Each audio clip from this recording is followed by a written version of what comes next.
Hello my dear friends, मैं हूं अनी और आप सब इस वक्त हैं ऑक्सीजन कॉर्नर में। दोस्तों, आज मैं बात करूंगी एक आप सबको एक कुछ कॉन्फ्यूजन हम गार्डनर्स की होती है, उसको हम दूर करने की कोशिश करेंगे। हम केमिकल फर्टिलाइजर और ऑर्गेनिक फर्टिलाइजर की बात करेंगे। केमिकल फर्टिलाइजर देना क्या इतना हार्मफुल है अपने प्लांट के लिए कि हम बिल्कुल ना दें, और क्या ये बिल्कुल टॉक्सिन है? सब इन दिनों ये कुछ ऑर्गेनिक फार्मिंग पे मैं भी कहती हूँ ऑर्गेनिक फार्मिंग जरूर कीजिए, पर केमिकल फर्टिलाइजर्स दोस्तों बिल्कुल टॉक्सिक एलिमेंट नहीं होता है या नहीं होता ये मैं आपको समझा देती हूँ बातों को डिस्कशन करते करते कि ये टॉक्सिन होता है क्या, ये अपने प्लांट के लिए हानिकारक है तो कितना हानिकारक है, हम बिल्कुल ना इस्तेमाल करें या थोड़ी सी इस्तेमाल करें, इस बारे में आज हम बात करेंगे। तो चलिए दोस्तों शुरू करते हैं। देखिए, पहले जो है अपना जो केमिकल फर्टिलाइजर है। अच्छा चलिए पहले हम ऑर्गेनिक फर्टिलाइजर की बात कर लेते हैं। आपने पहले वाले वीडियो देखा है ना कि जो न्यूट्रिशन जो भी प्लांट्स लेते हैं तो किस तरीके से लेते हैं, कौन सी फॉर्म में लेते हैं, ये तो आपको पता चल ही गया है। तो फिर उसी फॉर्म में आई मीन इनऑर्गेनिक फॉर्म में लेते हैं। तो दोस्तों, हम अगर कोई फर्टिलाइजर को तोड़ के थ्रू माइक्रोब्स हम तोड़ते हैं, ब्रेक डाउन करते हैं और इनऑर्गेनिक फॉर्म में लाते हैं, फिर प्लांट ले पाता है, ऐसे तो हम करते हैं। तो केमिकल फर्टिलाइजर भी कहाँ और अलग कुछ करता है दोस्तों, उसका साइंस भी तो वही है ना। वो भी ऐसा कोई कंपाउंड है जिसको जो पानी मिलते ही टूट जाएगा, ब्रेक डाउन होने के बाद दो अलग अलग आयन्स तैयार करेगा और वही आयन्स प्लांट इनटेक करेगा। प्लांट्स को क्या चाहिए दोस्तों, वो आयन्स ही तो चाहिए। वो चाहे तो आप सिंथेटिक फर्टिलाइजर के रूप में दो या तो ऑर्गेनिक फर्टिलाइजर के रूप में दो। वो ऑर्गेनिक फर्टिलाइजर तो एज अ ऑर्गेनिक फर्टिलाइजर ये नहीं ले पाता है, वो बस उस आयन्स को ले पाता है। तो दोस्तों फर्क क्या है, ये एक ऑर्गेनिक फॉर्म में जो आयन्स मिलते हैं और इनऑर्गेनिक फॉर्म में जो आयन मिलते हैं बिल्कुल सेम टू सेम है दोस्तों, इसमें कोई अलग बात नहीं है। यानी कि अगर हम कोई ऑर्गेनिक मैन्योर देते हैं जिसमें नाइट्रोजन रिच कोई फर्टिलाइजर, जैसे कि देख लीजिए काउडांग कंपोस्ट, तो उसके अंदर जो भी है जो केमिकल और काउडांग कंपोस्ट में जो नाइट्रोजन है, तो वो नाइट्रोजन क्या प्लांट वो काउडांग कंपोस्ट एज ए काउडांग कंपोस्ट जो देते हैं हम उसको खा लेते हैं क्या? ऐसे तो नहीं खाते हैं। जो माइक्रोब उसको ब्रेक डाउन करते हैं पहले, फिर उसके बाद एमोनियम जो आयंस निकलते हैं उसी आयंस को वो इनटेक करते हैं, या तो और कोई नाइट्रोजन जैसे एयर की एटमॉस्फेयर की जो नाइट्रोजन है दोस्तों, उसी नाइट्रोजन को क्या प्लांट ले पाता है? बिल्कुल नहीं ले पाता है। उसको प्लांट की सॉइल में रूट जोन में जो नाइट्रोजन फिक्सिंग बैक्टीरियाज रहते हैं, वो नाइट्रोजन फिक्सिंग बैक्टीरियाज उस नाइट्रोजन को नाइट्रेट फॉर्म में डाइवर्ट करता है। आई मीन वो उसको तैयार करता है, ऑक्सीजन के साथ मिला के उस नाइट्रोजन को वो नाइट्रेट फॉर्म लाता है। NO3 का जो फॉर्म होता है, NO3 1 नेगेटिव रूप में आता है और एमोनिया पॉजिटिव रूप में आती है। एमोनिया जो आयन्स है और ये है नाइट्रेट आयन NO3 1 नेगेटिव है। तो उस फॉर्म को वो प्लांट में देते हैं। आई मीन जो माइक्रोब है उसको पकड़ के वो नाइट्रोजन को पकड़ते हैं। पहले समझ लीजिए इसी तरीके से, जो नाइट्रोजन है एयर में उसको वो जो प्लांट की जो रूट में जो भी माइक्रोब है, नाइट्रोजन फिक्सिंग बैक्टीरिया है, तो वो क्या करते हैं दोस्तों, उसको पकड़ लेते हैं, फिर ऑक्सीजन के साथ मिक्स करते हैं, फिर उसका एक फॉर्म तैयार करते हैं NO3 1 नेगेटिव। इस फॉर्म में प्लांट को देता है, उस फॉर्म में तैयार करता है और उसी फूड को वो प्लांट्स को सप्लाई करता है। तो प्लांट क्या लिया? प्लांट ले तो वो जो नाइट्रोजन है उसको नहीं लिया, या तो जो हमने मैन्योर डाला सॉइल के अंदर उसी गोबर को नहीं लिया। उसने क्या लिया दोस्तों? उसने लिया जस्ट ओनली आयन्स। तो वो आयन्स ही लेते हैं और सिंथेटिक फर्टिलाइजर जैसे नाइट्रोजन रिच फर्टिलाइजर क्या है दोस्तों, हम यूरिया इस्तेमाल करते हैं। और तो यूरिया दोस्तों कैसे प्लांट को किस तरीके से मिलते हैं, जो यूरिया हम डालते हैं अपने प्लांट की सॉइल में, फिर उसके बाद पानी डाल देते हैं, तो क्या होता है, पानी मिलते ही वो जो यूरिया है वो अपना स्ट्रक्चर खो देता है, यानी कि ब्रेक डाउन होके आयन तैयार करता है। तो उनमें वो तैयार करता है एक आयन जो होता है एमोनियम आयन। तो उसी एमोनियम आयन को प्लांट लेता है एज ए नाइट्रोजन सोर्स में वो एमोनियम आयन को इंटेक करते हैं। वही एमोनियम आयन दोस्तों ये जो हम काउडांग कंपोस्ट देते हैं अपने प्लांट में, तो उससे भी मिलता है उसको ना माइक्रोब के थ्रू एमोनियम आयन। तो वो जो ऑर्गेनिक मैटर में यानी कि काउडांग कंपोस्ट में जो एमोनियम आयन उसको मिला, और जो केमिकल फर्टिलाइजर यूरिया से वो एमोनियम आयन को मिला, इसमें कोई डिफरेंसेस नहीं होता है दोस्तों। एमोनियम आयन ही होता है, उसका फॉर्मूला सेम टू सेम होता है ऑर्गेनिक फर्टिलाइजर के लिए भी जो भी होता है, और जो ऑर्गेनिक फर्टिलाइजर से जो मिलता है यानी काउडांग कंपोस्ट से जो एमोनियम आयन मिला, उसका जो केमिकल फॉर्मूला है, जो इंटरनल जो स्ट्रक्चर है, और जो यूरिया से जो एमोनियम आयन मिला उसका जो इंटरनल स्ट्रक्चर है सेम टू सेम। तो दोस्तों कोई फर्क नहीं है।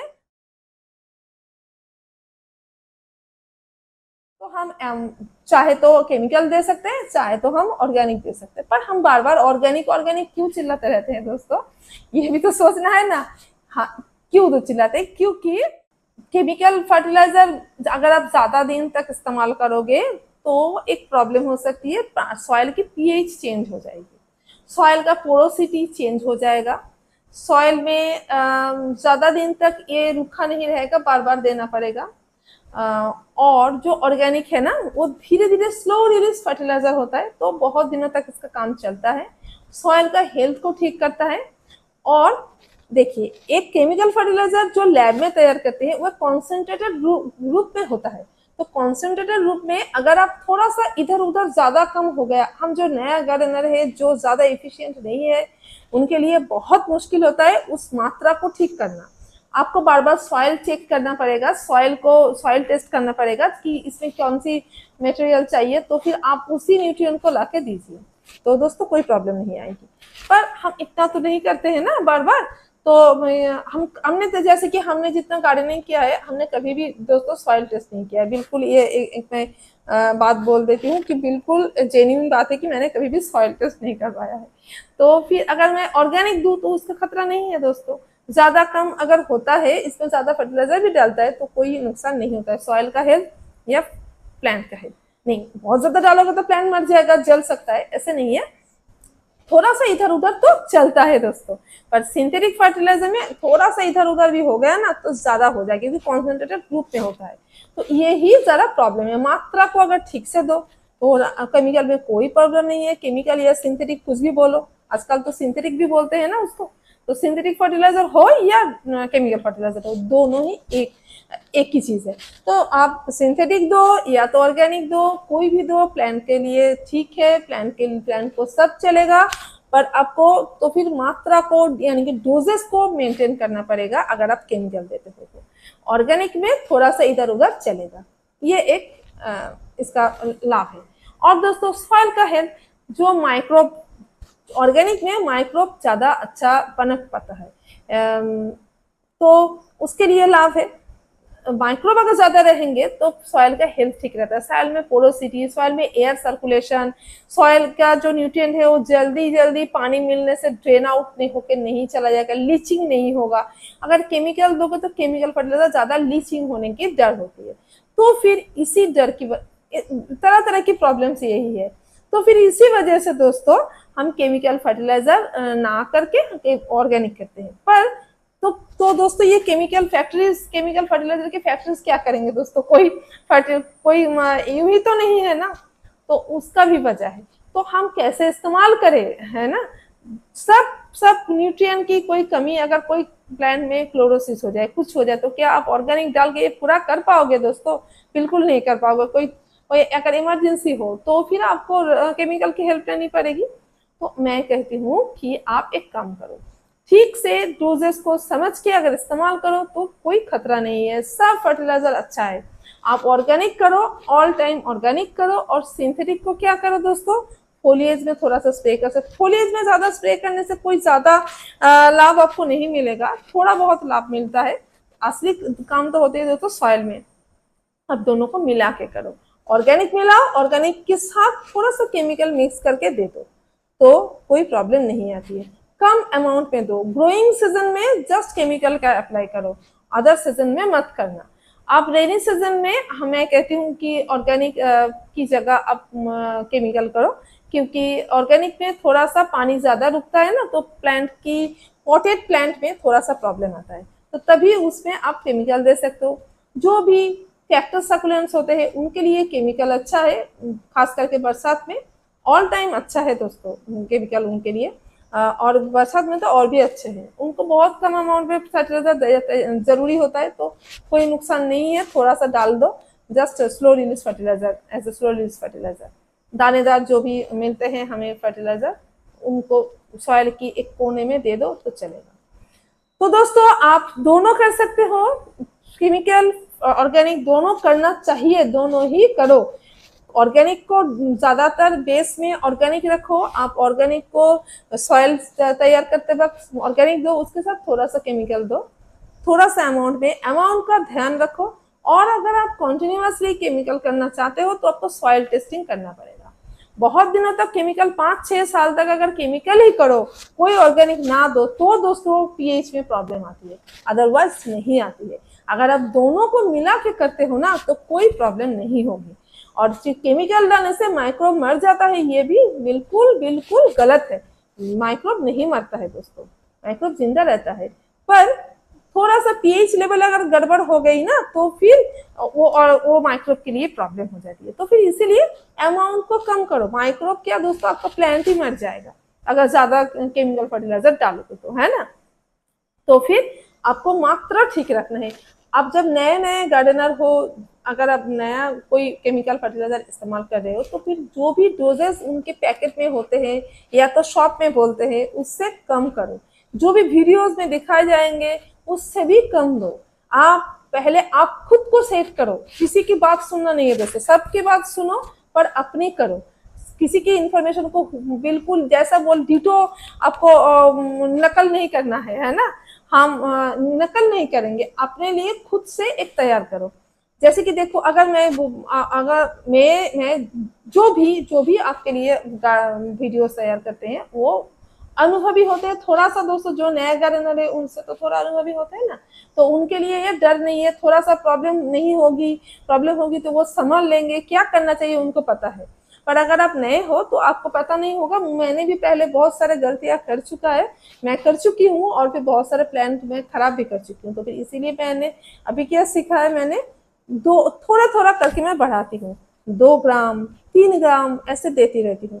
जो मुझे सूट ऐसे देखे कि ठीक है तब मैं वही करती हूँ। हर बार थोड़ा थोड़ा करके बढ़ा के देखती हूँ कि ये ले पाता है या नहीं। थोड़ा सा प्रॉब्लम है तो फिर मैं पीछे चली जाती हूँ, थोड़ा कम कर दूंगी, ऐसे ऐसे करते हैं। तो फिर आपको भी ऐसा ही करना चाहिए, ऑर्गेनिक के साथ केमिकल को मिक्स करके इस्तेमाल करो। चलो आज के लिए दोस्तों इतना ही है, फिर से मिलते हैं हम किसी नया वीडियो में, किसी नया टॉपिक के साथ। नहीं तो दोस्तों आज अगर और भी ज्यादा लंबा खींचेंगे ना तो बहुत आपको बोर लगेगा। तो चलिए, अगर आपको आज की वीडियो अच्छी लगी तो लाइक कमेंट शेयर, और अगर आपने सब्सक्राइब नहीं किया तो फिर please please please subscribe my channel. Thank you, happy gardening friends, bye bye.